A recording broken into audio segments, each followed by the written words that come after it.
Hi friends, welcome back to my channel. ఈరోజు మీకు ఈ సీరియల్లో ఏం జరిగిందో తెలుసుకోవాలి అనుకుంటున్నారా? అయితే వెంటనే మనం సీరియల్లోకి వెళ్ళిపోదాం. ఇక కావ్య అయితే వీడియోని చూసి ఒక్కసారిగా కుప్పకూలుతుంది. ఇదేంటి వీడియోలో చూసిందంతా నిజమేనా? బిడ్డకి తండ్రి ఆయన కాదు, మావయ్య గారు నిజంగానే ఇంత పెద్ద తప్పు చేశారా అని చెప్పి కావ్యకి ఒక్క క్షణం నమ్మబుద్ధి కాదు. ఇక ఇంతలో రాజ్ బిడ్డని తీసుకొని లోపలికైతే వస్తాడు. ఇంకా రాజ్ అయితే కావ్యని చూడటంతో కావ్య ఏమీ మాట్లాడకుండా తన కళ్ళనీళ్ళు తుడుచుకొని బయటకైతే వెళ్ళిపోతుంది. ఇంకా కావ్యని చూసి రాజ్, ఏంటో ఈ కళావతి ఎప్పుడు ఎలా ఉంటుందో అస్సలు అర్థం కావట్లేదు, ఈ మధ్య అయితే అసలు నాతో మాట్లాడటమే లేదు అని చెప్పి రాజ్ తన మనసులో కావ్య గురించి అనుకుంటాడు. ఇక కావ్య బయటికి వచ్చి గార్డెన్లో కూర్చుని తనలో తను కుమిలిపోతూ ఉంటుంది. ఇంతలో కళ్యాణ్ కావ్య దగ్గరికి వచ్చి, వదినా ఏమైంది, అంత డల్గా కూర్చున్నారు, ఏదో జరిగింది అని అడగడంతో, ఏం లేదు కవిగారు, కాస్త మనసు బాగోలేదు అంతే అని చెప్పి ఇక కావ్య చెప్పడంతో, వదిన నువ్వు నిజాన్ని దాచిపెడుతున్నావు, ఏం జరిగిందో చెప్తావా లేదా, చెప్పకపోతే నా మీదొట్టే అని చెప్పి ఇక కళ్యాణ్ అయితే కావ్య ద్వారా నిజమైతే తెలుసుకుంటాడు. ఒక్కసారిగా నిజం విన్న కళ్యాణ్ షాక్ అయిపోతాడు. ఏంటొదినా, నిజంగా నువ్వు చెప్పేది నిజమా? ఆ బాబుకి తండ్రి పెద్దనాన్న? ఈ విషయం పెద్దమ్మకి చెప్తే ఖచ్చితంగా పెద్దమ్మ ప్రాణాలే తీసుకుంటుంది అని చెప్పి ఇక కళ్యాణ్ మాట్లాడడంతో, అవును కవిగారు, తన కొడుకు తీసుకొచ్చిన బిడ్డ గురించి నిజం చెప్పకే ఆవిడ చాలా పెద్ద నిర్ణయం తీసుకుంది. ఇప్పుడు ఆ బిడ్డకి తండ్రి తన భర్తే అని తెలిస్తే కనుక ఇక అత్తయ్య గారు ఏమైపోతారో కూడా నాకు అర్థం కావట్లేదు అని చెప్పి ఇంకా కావ్య చెప్తుంది. ఇంకా ఇంతలో అపర్ణ అక్కడికి వస్తుంది. ఏంటి ఇంకా నిద్రపోలేదా, ఇక్కడ నుంచున్నారు అని అడగడంతో, నిద్రపోతాం పెద్దమ్మ, నిద్ర రాక ఊరికి అలా వాకింగ్ చేద్దామని బయటికి వచ్చాను అని చెప్పి ఇక కళ్యాణ్ చెప్తుంటే కావ్య వైపు సీరియస్గా చూస్తూ అక్కడి నుంచి అపర్ణ అయితే వెళ్ళిపోతుంది.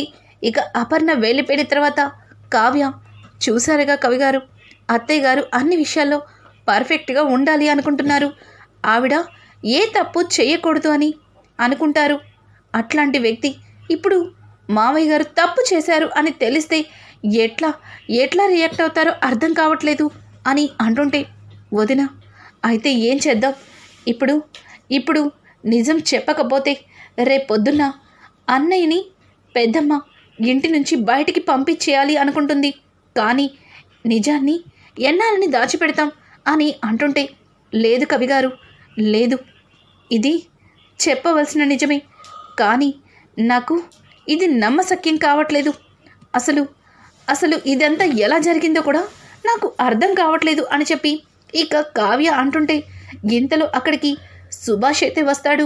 వాళ్ళిద్దరి మాటలు విన్నట్టుగా ఇక సుభాష్ అయితే, నేను చెప్తాను అని చెప్పి సుభాష్ మాట్లాడడంతో ఒక్కసారిగా కళ్యాణ్ అలాగే కావ్య, అది మావయ్య గారు మీరు అని అంటుంటే, నాకు అంతా తెలుసు, మీరు దేని గురించి మాట్లాడుకుంటున్నారో, అసలు ఏ నిజాన్ని మీరు నా దగ్గర దాచిపెడుతున్నారో నాకంతా తెలుసు, దీనికి కారణం నేను తప్పు చేశాను, చాలా పెద్ద తప్పు చేశాను, క్షమించరాని తప్పు చేశాను, దాన్ని సరిదిద్దుకోవడం చేతకాక కొడుకు మీద ఆ నిందని నెట్టేశాను అని చెప్పి ఇక సుభాష్ మాట్లాడుతుంటే, సుభాష్ మాటలకి కావ్య, లేదు మావయ్య గారు, లేదు, మీరు ఏ తప్పు చెయ్యలేదు, దీని వెనుక ఏదో ఒక కారణం ఉండే ఉంటుంది, మీరు ఏం జరిగిందో ఒక్కసారి నాకు చెప్పండి అని అడగడంతో ఇక జరిగిందంతా కూడా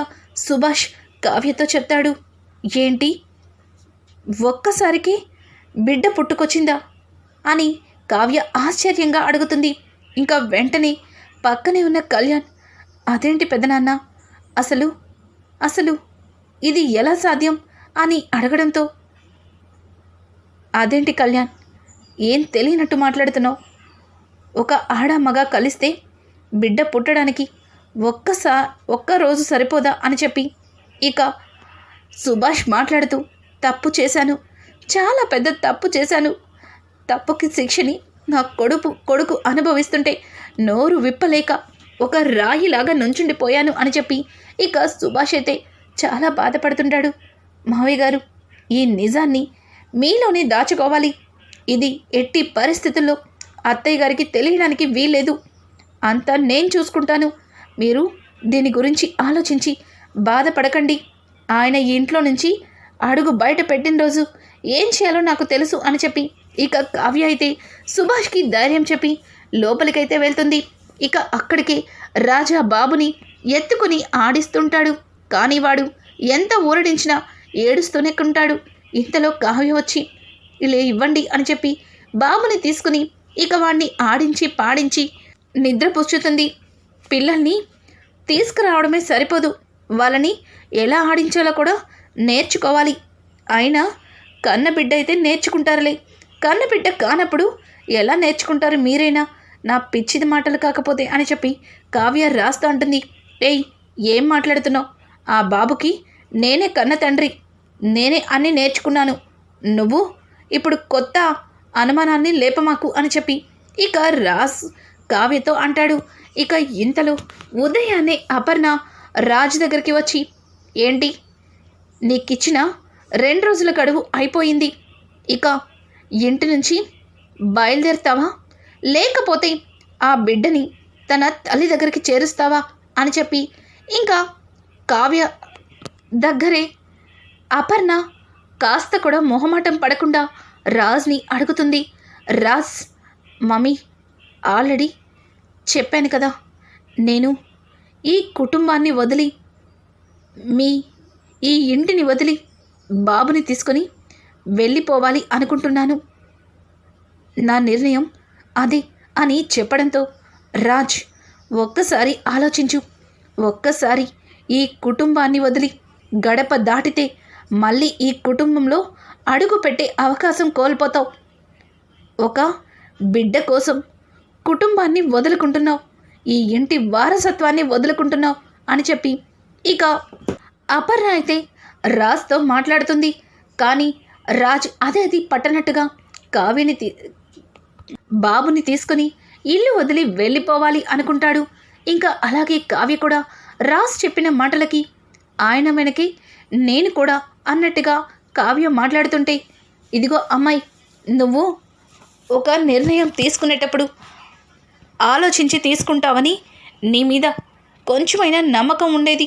కానీ ఈరోజు నువ్వు తీసుకున్న ఒక తప్పుడు నిర్ణయం వల్ల నీ మీద నాకు ఆ నమ్మకం కూడా పోయింది అని చెప్పి ఇంకా అపర్ణ మాట్లాడుతుంటే, చూడండి అత్తయ్య, ఎన్ని రోజులు కూడా ఈ కుటుంబంలో నేను ఉన్నది నా భర్త కోసమే, నా భర్త అడుగు జాడలోనే నేను కూడాను.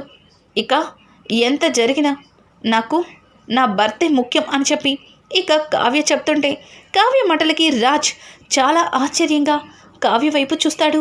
ఇంకా ఇది ఇలా ఉండగా వీళ్ళందరూ ఎవరి కోసమైతే మాట్లాడుకుంటున్నారో ఆ మాయ ఇంట్లోకి అడుగు పెడుతుంది. మాయని చూసిన సుభాష్ ఒక్కసారిగా షాక్ అయిపోతాడు. మాయా అని అక్కడి నుంచి లేచి నుంచుంటాడు.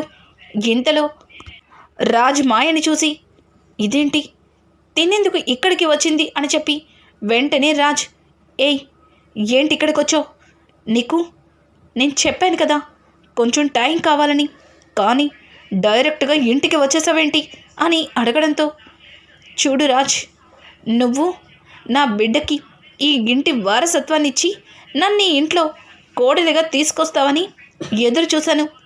కానీ నీకే ఇంటి వారసత్వం లేదు, ఒక అనామకుడిగా బయటకి వెళ్ళిపోతున్నావు. మరి నీ వెంట నా బిడ్డొస్తే నా బిడ్డకి దుగ్గిరాల వారింటి వారసత్వం ఎందుకు వస్తుంది? ఇక ఈ ఇంటి వారసుడు ఎందుకు అవుతాడు? వాడు కూడా నీతో పాటు ఒక అనామకుడిలాగా అనాథలాగా పెరగాల? అది నాకు ఇష్టం లేదు. అందుకే నిజం బయటపెట్టి నా బిడ్డని ఈ దుగ్గిరాల వారింటి వారసుడిని చేయాలి అనుకుంటున్నాను. అది ఏంటో ఇప్పుడు అందరి ముందు బయట పెడతాను అని చెప్పి ఆ మాయ మాట్లాడుతూ ఉంటే, ఇక ఇంతలో రుద్రాణి అయితే మాయని చూసి, ఏంటి వచ్చేసావా, నీకోసమే ఎదురు చూస్తున్నాను. ఇప్పుడు నువ్వు పెట్టే గొడవకి మా వదిన ఇక్కడికిక్కడే గుండె పగిలి చస్తుంది అని చెప్పి ఇక రుద్రాణి తన మనసులో అనుకుంటుంది. అప్పుడే మనకి అర్థమవుతుంది ఈ కథ అంతా రుద్రాణినే నడుపుతుంది అని.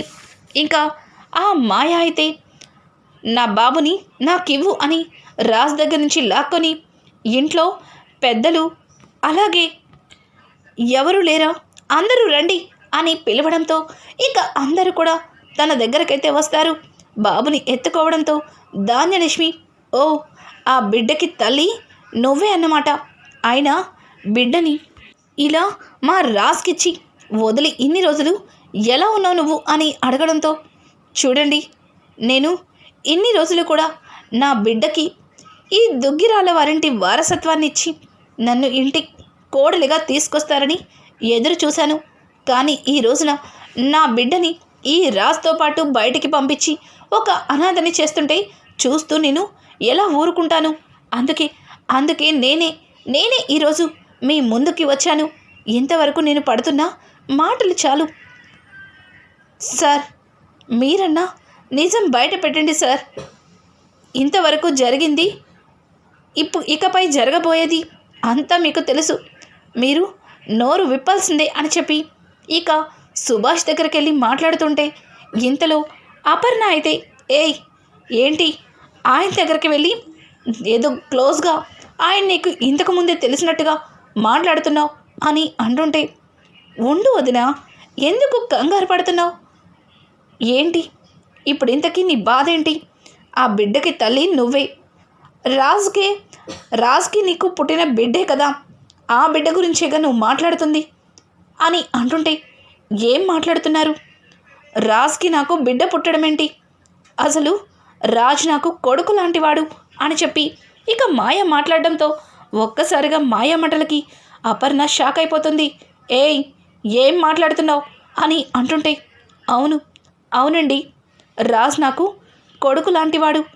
ఎందుకంటే రాజ్ తండ్రే ఈ బిడ్డకి తండ్రి కాబట్టి. మరి రాజ్ ఆయనకి కొడుకైనప్పుడు నాకు కూడా కొడుకు లాంటివాడే కదా. మరి కొడుకు లాంటి వాడితో ఇలాంటి మాటలు ఎలా ఒప్పుకుంటారండి? ఒక్క మాట మీరు చెప్పండి. ఏవండి మీరేంటండి ఏం మాట్లాడట్లేదు? రాజ్ మనకి కొడుకు లాంటి వాడే కదా. మీకు కొడుకంటే నాకు కూడా కొడుకే కదా. నోరు విప్పండి. ఈ బిడ్డకి తండ్రిని మీరే అని నిజం చెప్పండి. ఇంతవరకు ఏం జరిగిందన్నది నాకు అనవసరం. నా బిడ్డకి తండ్రి కావాలి, నా బిడ్డకు ఒక కుటుంబం కావాలి, ఈ ఇంటి వారసత్వం కావాలి, ఈ ఇంటి పేరు కావాలి అని చెప్పి ఇక తను మాట్లాడుతున్న మాటలకి అపర్ణ చాలా కోపంగా, ఆపుతావా? ఏం మాట్లాడుతున్నావు? అసలు నువ్వు మాట్లాడేది నీకన్నా అర్థమవుతుందా? ఆయన గురించి ఇంత తప్పుగా మాట్లాడుతుంటే చూస్తూ ఎలా ఊరుకుంటాననుకుంటున్నావు? ఇంకొక్క మాట మాట్లాడినా అస్సలు ఊరుకునేది లేదు. రాజ్ తనని నోరు మూసుకొని ఆ బిడ్డని తీసుకుని ఇక్కడి నుంచి వెళ్ళమంటావా లేదా? తను నోటికి వచ్చినట్టు మాట్లాడుతుంటే చూస్తూ నేను అస్సలు ఊరుకోను. ఏవండి ఏంటి ఆ అమ్మాయి అలా మాట్లాడుతుంటే మీరు ఒక్క మాట కూడా మాట్లాడరేంటి అని అడగడంతో అది అపర్ణ అని చెప్పి ఇక సుభాష్ తడబడుతుంటే ఇంతలో కావ్య, ఏంటి ఈ బిడ్డకి తండ్రి మా మావయ్య గారా? మరి మా మావయ్య గారితో ఈ బిడ్డని ఎప్పుడు కన్నావు? మాకెవరికీ తెలియకుండా అని చెప్పి కావ్య తనని నిలదీయడంతో ఇక మాయ అయితే, అది అనుకోకుండా సార్ వైజాగ్ మీటింగ్కి వచ్చారు. అక్కడే సార్ నేను కొన్ని సిచ్యువేషన్స్లో దగ్గరయ్యాము. ఆ తర్వాత సార్ని నేను కలిసింది లేదు. కానీ అప్పటికే నేను ప్రెగ్నెంట్ అన్న నిజం నాకు తెలియలేకపోయింది.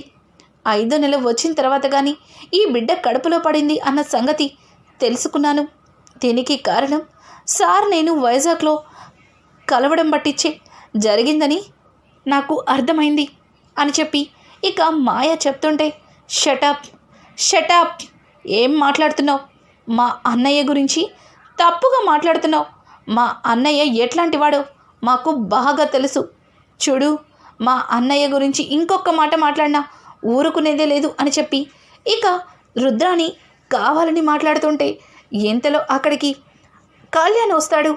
కళ్యాణ్, వదిన, ఒక్కసారి ఈ వీడియో చూడండి అని చెప్పి కళ్యాణ్ తీసుకొచ్చిన వీడియోని చూసి ఇక కావ్య, దొరికావు, చాలా బాగా నాటకం వేసి ఈ ఇంటికి ఏ సంబంధం లేకుండానే ఒక బిడ్డతో వచ్చి ఈ ఇంట్లో ఆస్తిని కొట్టేయాలని చూస్తున్నావే, నీలాంటి ఆడదాన్ని నేను ఇంతవరకు ఎక్కడ చూడలేదు.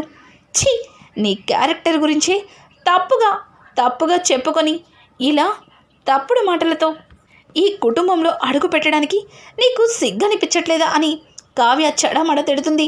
ఇక కావ్య మాటలకి రాజ్, కళావతి, కాసేపు సైలెంట్గా ఉండు, ఎందుకు ఈ గొడవని పెద్దది చేస్తున్నావు అని అంటుంటే, ఏవండి, ఒక్కసారి వీడియో చూడండి, ఇది చేస్తున్న నాటకాలు చూడండి అని చెప్పి ఇక కావ్య అయితే కళ్యాణ్ తీసుకొచ్చిన వీడియోని రాజ్కి చూపిస్తుంది.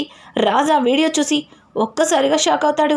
ఎందుకంటే ఆ వీడియోలో తను వేరే వ్యక్తితో టిక్ టాకులు చేస్తూ కనిపిస్తుంది. అలాగే అదే కాకుండా తను రకరకాల అబ్బాయిలతో కలిసి ఫోటోలు దిగుతూ ఇక తను తప్పుగా చేస్తుంటుంది. ఆ వీడియోస్ని చూసిన రాజ్, ఏయ్, ఏంటిది?